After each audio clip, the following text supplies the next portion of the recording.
नमस्कार दोस्तों। एक बार की बात है, पहाड़ों के दूसरी पार एक राजा का शासन था। वह राजा बहुत ही शक्तिशाली था। उसके पास सब कुछ था। बेशुमार दौलत थी, अच्छी प्रजा थी जो उसका ख्याल रखती थी, उसके आदेशों का पालन किया करती थी, और वह भी अपनी प्रजा का खूब ध्यान रखा करता था। उन्हें कभी किसी चीज की कोई कमी महसूस नहीं होने देता था। कहने को तो राजा के पास सब कुछ था, किसी चीज की कोई कमी नहीं थी, लेकिन उसका मन कभी किसी एक काम पर नहीं टिक पाता था। वह जब भी किसी भी चीज को करने का प्रयास करता तो उसका ध्यान कहीं भटक जाता है। इस चीज को लेकर वह बहुत चिंतित रहता था। कई बार वह अपने बगल के राज्य के राजाओं से भी मिला था और सभी ने उसे अलग अलग राय दी। सभी ने उस राजा को अलग अलग तरीके बताए। जो भी तरीके उस राजा ने सुने थे, उन तरीकों को अपने जीवन में उतारा, लेकिन उन उपायों से उसे कोई लाभ न मिला, जिसके कारण वह हमेशा चिंतित रहता, परेशान रहता। कई बार तो रातों को उसे नींद भी नहीं आती थी और केवल करवटें बदलता रहता। एक दिन राजा के कानों तक एक बात पहुंची कि उसके राज्य में एक ऐसा साधारण व्यक्ति है जिसके शब्द अनमोल हैं। जीवन का रहस्य छुपा है, जीवन का सत्य छुपा है, और उस व्यक्ति से मिलने के लिए लोग दूर दूर से आते हैं, क्योंकि हर व्यक्ति की समस्या का समाधान वह बहुत ही सरलता और आसानी से करता है। यह बात सुनकर राजा बहुत प्रसन्न हुआ। उसे लगा कि अब उसके सवालों का जवाब उसे मिल जाएगा। इतनी तारीफ सुनकर राजा ने यह तय किया कि वह तुरंत ही जाकर उस व्यक्ति से मिलेंगे, और उसे यह भी पता चल जाएगा कि जो लोग उनकी इतनी तारीफ कर रहे हैं, क्या वह सच है या नहीं। अगले दिन सुबह सुबह वह राजा उस व्यक्ति से मिलने के लिए निकल गया। रास्ता कुछ ज्यादा ही लंबा था, जिस कारण राजा ने बीच रास्ते में आराम किया। वहां पर उपस्थित हर कोई उस व्यक्ति के बारे में जानता था। जब राजा ने उनसे उस व्यक्ति के बारे में पूछा तो वे लोग उस साधारण व्यक्ति की खूब तारीफ कर रहे थे। तभी राजा ने सोचा कि लगता है यह व्यक्ति बहुत बुद्धिमान है, बहुत ज्ञानी होगा और प्रभावशाली व्यक्ति होगा, अन्यथा हर कोई उसकी इतनी तारीफ नहीं करता। जरूर ही उस व्यक्ति में ऐसी कोई बात होगी जिसके कारण हर कोई उन्हें जानता है और उनकी तारीफ कर रहा है। उस व्यक्ति की तारीफ सुनकर राजा के मन में उससे मिलने की उत्सुकता और अधिक बढ़ गई। अब वह राजा जल्द से जल्द उस व्यक्ति से मिलना चाहता था, जिसके कारण वह आगे का सफर तय करना शुरू कर देता है। जैसे जैसे वह राजा उस व्यक्ति के आश्रम पहुंचता है, आश्रम में उसे कोई नजर नहीं आता। आश्रम के पीछे एक छोटा सा बगीचा था। जब राजा वहां पहुंचता है तो उसने देखा कि एक माली बगीचे में काम कर रहा है। उसका पूरा शरीर मिट्टी से लटपट है, पैरों में कोई चप्पल नहीं है। इसको देखकर राजा ने माली से कहा, सुनिए महोदय, इस आश्रम के गुरु कहाँ हैं? मैं उनसे मिलने आया हूं। इस पर वह माली जवाब देते हुए कहता है, श्रीमान, आप अंदर बैठिए, मैं उन्हें बुलाता हूं, वे जल्द ही आपसे मिलेंगे। बात सुनकर राजा अंदर कुटिया में जाकर बैठ गया और उसका आश्रम में आने का इंतजार करने लगा। कुछ देर प्रतीक्षा करने के बाद जब असाधारण व्यक्ति उस राजा के सामने पहुंचा, उसने देखा कि यह तो वही व्यक्ति है जो बगीचे में काम कर रहा था। राजा ने उन्हें नमस्कार किया और बहुत हैरानी से कहा, अरे आप तो वही माली है जो बाहर बगीचे में काम कर रहे थे, लेकिन अब की बार तो माली एक बौद्ध भिक्षु के रूप में आया था। तभी बौद्ध भिक्षु राजा से कहते हैं, सम्राट, मेरा मजाक माफ कीजिए, मैं बगीचे में छोटा सा काम कर रहा था। मैं यहाँ का मालिक हूँ और मैं ही वह असाधारण व्यक्ति हूँ जिससे आप यहाँ इतनी दूर मिलने आए हैं। कृपया करके अपने आने का कारण बताएं। इस पर राजा उन बौद्ध भिक्षु से कहते हैं, है महाराज, मैंने सुना है कि आप जैसा व्यक्ति इस पूरे राज्य में नहीं है। मैंने आपकी तारीफ सुनी है, मैंने आपके बारे में कई सारी अच्छी बातें सुनी हैं। मैंने यह भी सुना है कि आपके पास जो भी अपनी समस्या लेकर आता है, उसकी समस्या का समाधान आप अवश्य करते हैं। इसी कारण मैं आज आपसे यहाँ पर मिलने आया हूँ और मैं आपसे उपदेश चाहता हूँ, लेकिन मेरे मन में एक शंका है। इस पर बौद्ध भिक्षु राजा से कहते हैं, कैसी शंका?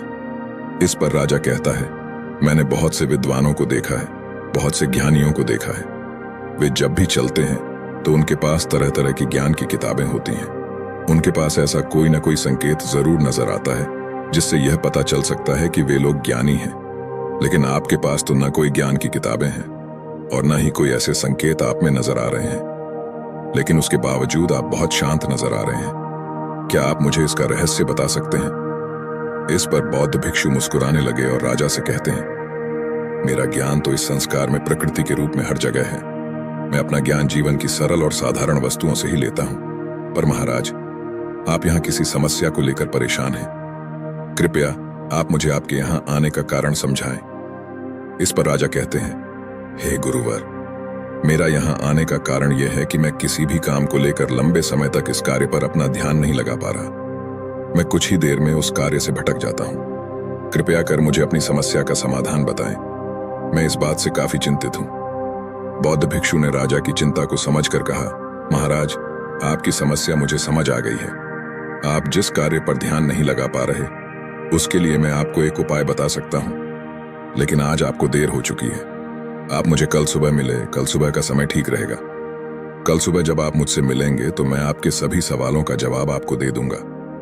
यह कहकर बौद्ध भिक्षु वापस अपने बगीचे में लौट गए और वह राजा भी वापस अपने महल लौट गया। लेकिन सम्राट को रात भर नींद नहीं आई। वह बस यही सोच में खोया रहा कि आखिर बौद्ध भिक्षु मुझे क्या बताने वाले हैं। वह तो मुझे एक साधारण से माली नजर आ रहे हैं, लेकिन जिस तरह से उनका मन शांत था, जिस तरह से वह शांत नजर आ रहे थे, यह बहुत आश्चर्य करने वाली बात है। रात भर राजा ख्यालों में ही खोया रहा। अगले दिन सुबह सूरज निकलने से ठीक पहले राजा उस आश्रम पर वापस पहुंचा।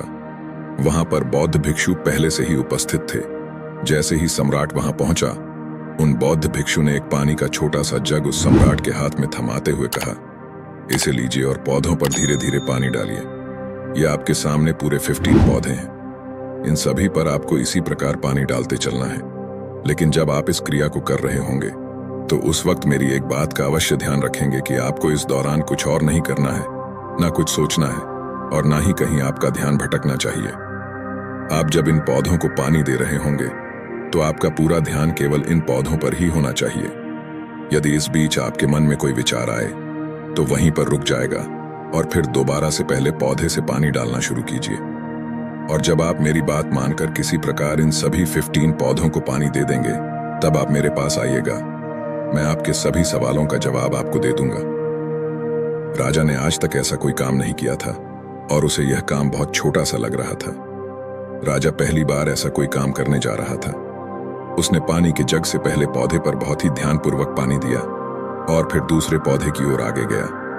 दूसरे पौधे पर भी उसने ध्यानपूर्वक पानी दिया। फिर उसने तीसरे पौधे पर पानी देना शुरू किया ही था कि उसके मन में तरह तरह के विचार उत्पन्न होने लगे। उसे अपने महल का बगीचा याद आने लगा, जहां पर तरह तरह के फूल थे, तरह तरह के पौधे लगे हुए थे। तभी अचानक उस राजा को बौद्ध भिक्षु की बात याद आ गई कि यदि मन में कोई भी विचार उत्पन्न हो तो उसे फिर से पहले पौधे से पानी देना शुरू करना होगा। राजा तुरंत ही पहले पौधे के पास वापस पहुंचा और उसने फिर से पहले पौधे को पानी दिया।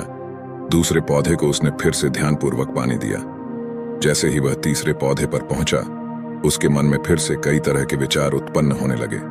अब की बार यह सोच रहा था, पता नहीं मेरे बिना मेरे साम्राज्य में क्या हो रहा होगा। और अब की बार राजा को बहुत क्रोध आने लगा।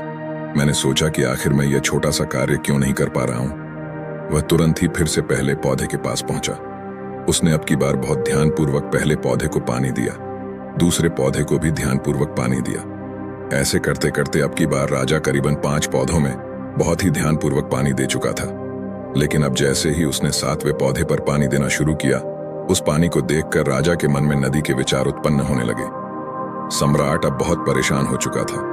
जितनी बार वह पौधों को पानी देने का प्रयास करता है, हर बार वह असफल हो जाता है। उसका मन उतना ही ज्यादा उदास होता जाता है और वह खुद पर क्रोधित हो जाता है। राजा यह बात बहुत अच्छी तरह से जानता था कि भिक्षु उसकी परीक्षा ले रहे हैं। वह बहुत बुद्धिमान था, इस कारण उसने उन बौद्ध भिक्षु के सभी नियमों का पालन करना जरूरी समझा। राजा जितनी बार भी कोशिश करता है, हर बार वह असफल हो जाता। उसका मन उतना ही ज्यादा व्याकुल होता जाता।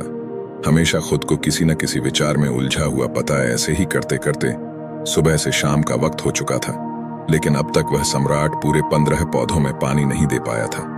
जब बौद्ध भिक्षु लौटकर शाम को वापस आश्रम लौटे तो उन्होंने देखा कि वह राजा थक हार कर बैठा हुआ है और तरह तरह की बातों में उलझा हुआ है। तभी बौद्ध भिक्षु राजा के पास पहुंचे और कहने लगे, राजन, मैं तुम्हारी ईमानदारी से बहुत खुश हूं। तुमने अपने कार्य को पूरे मन और लगन के साथ करने का पूरा प्रयास किया। इसलिए जो बात मैं तुम्हें बताने जा रहा हूं, उसे बहुत ही ध्यानपूर्वक सुनना और समझने का प्रयास करना। जब हमारा मन विचारों से खाली हो जाता है, तब उसमें मन का असली स्वरूप नजर आता है।